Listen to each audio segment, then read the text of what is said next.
नमस्कार। आज हम तीन ऐसे मुद्दों पर बात करेंगे जो देखने में तो अलग अलग लगते हैं, पर असल में एक ही कहानी कहते हैं। चलिए, हाल के कुछ विश्लेषणों के आधार पर भारत की नीति से जुड़ी इन बहसों को समझते हैं। तो चलिए इस सवाल से शुरू करते हैं। एक राजनीतिक गठबंधन, एक खाने का लेबल और एक शहर का बॉन्ड, इनमें क्या कॉमन हो सकता है? सुनने में तो ये तीनों चीजें एकदम अलग लगती हैं, है ना? पर आज हम यही देखेंगे कि कैसे ये तीनों मिलकर भारतीय शासन के एक बड़े ट्रेंड की तरफ इशारा करती हैं। तो आज हम इन तीन चीजों पर गौर करेंगे। पहले, तमिलनाडु में एक राजनीतिक गठबंधन के अंदर का तनाव, फिर पैकेज्ड फूड पर वार्निंग लेबल लगाने की लड़ाई, और आखिर में शहरों को फंड करने का एक नया सवाल।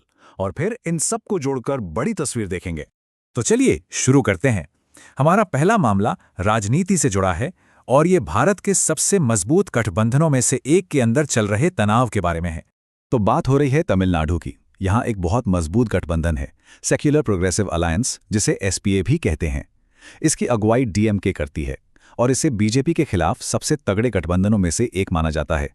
लेकिन हाल में हुआ ये है कि कांग्रेस के कुछ नेताओं ने खुले तौर पर डीएमके की आलोचना शुरू कर दी है। और उनकी मांग क्या है? सत्ता में सीधी हिस्सेदारी। इसी वजह से इस गठबंधन में अब तनाव दिखने लगा है। अब आंकड़े देखें, बड़ी दिलचस्प कहानी बताते हैं। कांग्रेस मांग तो ज्यादा सीटों की कर रही है, लेकिन 2021 में जब उन्हें कम सीटें मिली तो उनका परफॉर्मेंस असल में सुधर गया। 25 में से 18 सीटें जीतना, ये 2016 में 41 में से 8 जीतने से कहीं बेहतर स्ट्राइक रेट है। तो एक तरह से ये दिखाता है कि डीएमके की जो सीट बांटने की स्ट्रैटेजी थी वो शायद सही थी। इस पूरी स्थिति को स्रोत एक बड़ी सीधी सी कहावत से समझाता है। ये बड़ी बचत के चक्कर में छोटी बचत भी गवा देने जैसा मामला है। मतलब ज्यादा पाने के चक्कर में कहीं ऐसा ना हो कि कांग्रेस वो भी खो दे जो उसके पास है। तो इसका निचोड़ क्या है? निचोड़ ये है कि अगर कांग्रेस इस गठबंधन से बाहर निकलती है तो सबसे ज्यादा नुकसान शायद कांग्रेस को ही होगा। विश्लेषण ये कहता है कि उनके जो पारंपरिक वोटर हैं, जो बीजेपी के खिलाफ हैं, वो किसी नई पार्टी पर दाव लगाने के बजाय डीएमके के साथ ही जाना पसंद करेंगे। तो ये तो हुई राजनीति की बात। अब चलते हैं एक दूसरे मैदान में, पब्लिक हेल्थ की तरफ। और यहां लड़ाई चल रही है पैकेज्ड फूड पर लगने वाले वार्निंग लेबल्स को लेकर। यह मामला काफी वक्त से चल रहा है। देखिए, 2025 में सुप्रीम कोर्ट ने फूड सेफ्टी रेगुलेटर एफएसएसएआई को निर्देश दिया था, लेकिन एफएसएसएआई ने और वक्त मांग लिया। और फिर फरवरी 2026 आते आते कोर्ट ने अपनी नाराजगी भी जाहिर की, क्योंकि कोई ठोस नतीजा निकलता दिख नहीं रहा था। अब सवाल ये उठता है कि ये इतना जरूरी क्यों है? तो ये आंकड़ा देखिए, 2023 की आईसीएमआर इंडिया बैब स्टडी के मुताबिक भारत में 10.1 करोड़ लोग डायबिटीज के साथ जी रहे हैं। और बात यहीं खत्म नहीं होती। इससे भी ज्यादा चौंकाने वाला आंकड़ा ये है कि 13.6 करोड़ लोग प्री डायबिटिक हैं। मतलब ये एक बहुत बड़े स्वास्थ्य संकट की तरफ इशारा है। और ये सिर्फ डायबिटीज की कहानी नहीं है।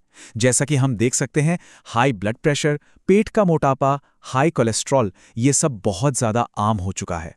और यही वजह है कि फूड पैकेट पर चेतावनी वाले लेबल जैसी प्रिवेंटिव चीजें इतनी ज्यादा जरूरी हो जाती हैं। चलिए, अब हम अपने तीसरे और आखिरी मुद्दे पर आते हैं।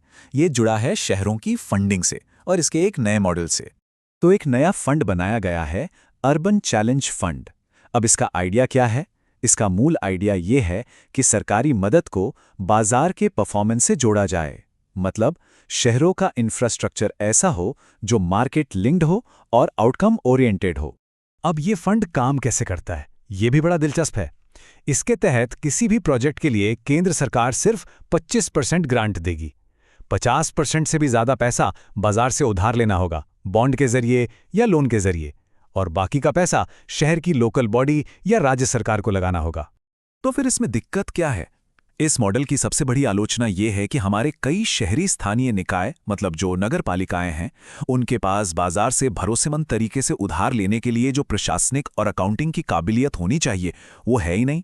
और स्रोत ये भी बताता है कि ये कोई इकलौती पॉलिसी नहीं है, ये एक बड़े पैटर्न का हिस्सा है।